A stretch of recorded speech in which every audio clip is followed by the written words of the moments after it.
Hello అండి, welcome back to my channel. Summer అయితే వచ్చేసింది కదా. బయట ఐస్ క్రీమ్స్ కనిపిస్తే అస్సలు వదలం కదా. మరి సమ్మర్ లో ఐస్ క్రీమ్ అంటి దగ్గర అయితే ఫుల్ జనాలు పడి ఉంటారు కదండి. అలాంటప్పుడే ఇంట్లోనే ఈజీగా చాకోబార్ ఐస్ క్రీమ్ అయితే ప్రిపేర్ చేసుకోవచ్చు. ఎలా ప్రిపేర్ చేసుకోవాలో చూసేద్దాం, వచ్చేయండి. ఫస్ట్ అయితే ఒక కడాయి తీసుకొని అది కొంచెం తడిగానే ఉండాలి. తడి లేకుండా ఉంటే క్రీమీ స్ట్రక్చర్ మొత్తం కడాయికి అంటుకుంటుంది అనమాట. అందుకే తడికాలే తీసుకొని 1 కప్పు పాలు వేసుకోవాలి.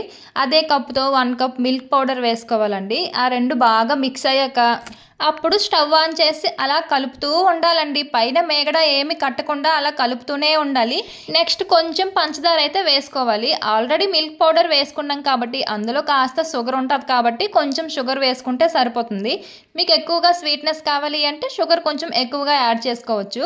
ఈలోగా పాలు మరుగుతూ ఉంటాయి కదా. ఇంకోవైపు అయితే ఒక గిన్నె తీసుకొని 1 స్పూన్ కార్న్ ఫ్లోర్ తీసుకొని అందులో కొంచెం పాలు వేసి అలా కలుపుతూ ఉండాలి. ఇలా కలిపి పెట్టుకున్న కార్న్ ఫ్లోర్ ని మరుగుతున్న పాలలో వేసేయడం.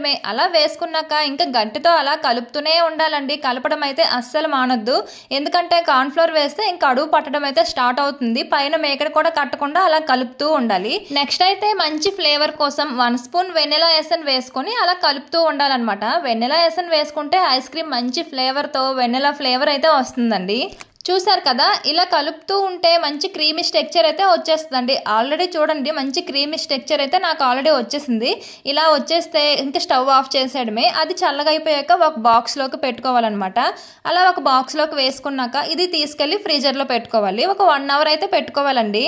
ఇప్పుడు మళ్ళీ 1 అవర్ తర్వాత బాక్స్ అయితే ఓపెన్ చేసి చూద్దాం. చూడండి ఎలా క్రీము ఎలా థిక్గా అయిందో. ఒక స్పూన్ పెట్టి చూస్తున్నా, చూడండి చాలా థిక్గా అయింది కదా. ఇప్పుడు ఒక మిక్సీలోకి అదంతా వేసుకోవాలండి. చిన్న మిక్సీలోకి వేసుకొని గ్లాస్కి ఒక పావంతున పాలు వేసుకొని బాగా మిక్సీ చేసుకోవాలి. మొత్తం లూజ్గా అయిపోవాలి క్రీమ్ అంతా. అలా మిక్సీ చేసుకున్నాక పాలైతే కొంచెమే వేసుకోవాలి. నేను చూపించాను కదా, పాలైతే సరిపోతాయి. మళ్ళీ ఎక్కువ వేసుకున్న క్రీమ్ అంతా ఇంకా బాగా లూజ్ అయిపోద్ది. ఐస్ క్రీమ్ అనేది బాగా రాదనమాట. ఇప్పుడు ఈ మిక్సీ చేసిన క్రీమ్ ని ఐస్ క్రీమ్ మౌల్స్ లో వేసుకుంటే సరిపోతుంది.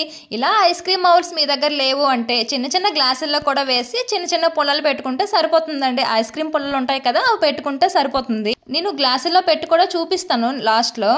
ఇలా ఐస్ క్రీమ్ మౌల్స్ లోకి వేసుకున్నాక ఫ్రీజర్ లో ఒక నైట్ అంతా పెట్టేయాలండి. నెక్స్ట్ డే మార్నింగ్ తీస్తే ఐస్ క్రీమ్స్ అయితే రెడీ అయిపోయి ఉంటాయి. మనం నెక్స్ట్ డే మార్నింగ్ అయితే చూద్దాం.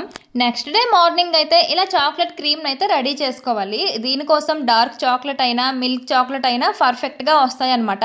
నా దగ్గర ప్రెసెంట్ అవి లేవు కాబట్టి ఇలా నా దగ్గర చిన్న చిన్న చాక్లెట్స్ ఉంటే అవి వేసి చూసాను. వేడి నీటిలో గ్లాస్ లో చాక్లెట్ వేసి అలా వేడి నీటిలో పెడితే మొత్తం అంతా చాక్లెట్ అంతా క్రీమ్ గా రెడీ అయిపోద్దండి. అలా చేసుకున్నాక ఒక గ్లాస్ లోకి వేసుకుని అందులో మీకు నచ్చితే కాజుని చిన్న చిన్న ముక్కలుగా కట్ చేసి అందులో వేసుకోవచ్చు. బయట కొనే ఐస్ క్రీమ్లో సేమ్ వస్తుంది అనమాట. మీ దగ్గర కాజు లేదు అంటే స్కిప్ చేసేయచ్చు. నార్మల్ చాకోబార్లా వస్తుంది. ఇప్పుడు ఫ్రిడ్జ్ నుంచి ఈ ఐస్ క్రీమ్ మౌల్స్ని అయితే తీసుకున్నాం. ఆల్రెడీ అయితే ఒకటి తినేసాం, టేస్ట్ బాగుంది అని. మిల్క్ ఐస్ క్రీమ్లా ఉంది, టేస్ట్ అయితే బాగుందండి. ఇవి ఫ్రిడ్జ్ నుండి తీసిన వెంటనే ఓపెన్ చేస్తే ఐస్ క్రీమ్స్ రావు. ఒక 1 మినిట్ అయితే వాటర్లో పెట్టాలి. ఆ బాక్స్తో వాటర్లో పెట్టి తీస్తే ఇలా ఐస్ క్రీమ్ పర్ఫెక్ట్గా వచ్చింది. చూసారా? ఇప్పుడు ఈ ఐస్ క్రీమ్ని చాక్లెట్ క్రీమ్ రెడీ చేసుకున్నాం కదా, దానిలో పెట్టేయాలి. ఇలా పెట్టి తీసేయాలి 1 మినిట్లో. ఎక్కువసేపు అయితే ఉంచకూడదు, మళ్ళీ పైన అంతా థిక్ అయిపోద్ది క్రీమ్ అంతా. అలా పెట్టి తీసి ఒక 2 మినిట్స్ అలా పైన పెడితే డ్రై అయిపోద్ది. మొత్తం చాక్లెట్ అంతా డ్రై అవుతుంది. అప్పుడు చాకోబార్ ఐస్ క్రీమ్లో సేమ్ వస్తుంది అనమాట.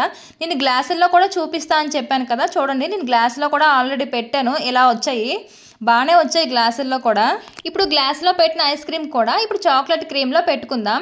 చూడండి పెడుతున్నా. నాకైతే అది లోపల వరకు వెళ్ళలేదు, గ్లాస్ కిందకి చాక్లెట్ ఉంది కాబట్టి ఇంకా నేను చిన్న గ్లాస్లో మళ్ళీ క్రీమ్ వేసి ఆ ఐస్ క్రీమ్ అయితే లోపల డిప్ చేస్తున్నాను. చూడండి బాగానే వచ్చింది కదా. ఇంకా డార్క్ చాక్లెట్ అయితే ఇంకా బాగా వస్తుంది.